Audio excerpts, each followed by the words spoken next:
So guys, in this video, I just want to talk about I don't say it's a trend, but it's something that people are slowly beginning to see, especially people like myself who are informing those why doing the time-based training approach is the future, and it's the route people will be taking moving forward for the many reasons I'm going to be talking about in this video.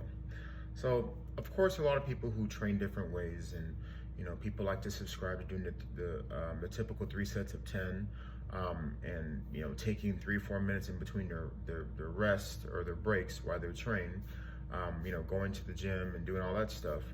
But slowly, people are beginning to see that the best way to train is doing a time-based approach. In other words, what that means is instead of doing the typical counting your repetitions, and you see folks at the gym, they're writing down every set and all that stuff. Guys, that doesn't work. It's not sustainable. And what's the best way to do it is by trying to create an environment where you only need minimal equipment, and you can make sure that the workouts are more intense because you're competing with yourself and you're making them more engaging and more interesting. People oftentimes don't like to work out. It's because they think it's one of many things. They think they have to spend hours and hours in the gym. They think they have to use every piece of equipment.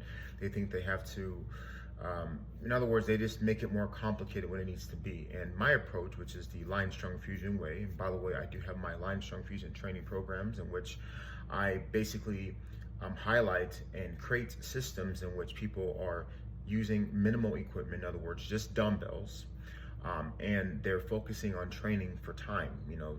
On my programs or programs similar to mine, we're doing sets between 1 to 3 minutes or just multiple minutes.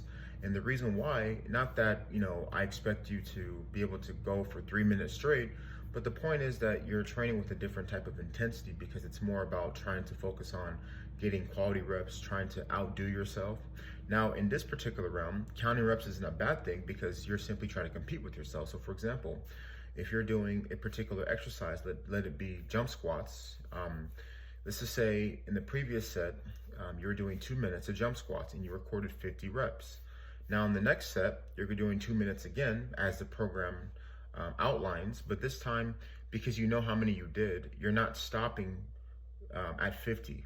The goal now is, okay, if I got 50 the last set and I'm doing 2 minutes again, I want to see how I can try to outdo myself and try to push myself to do more. Okay, so what it does naturally, it creates an environment where you're becoming more competitive. You're trying to, outdo your previous performance, because when you can consistently keep progressing that way, I do talk about progressive overload. You do want to over time do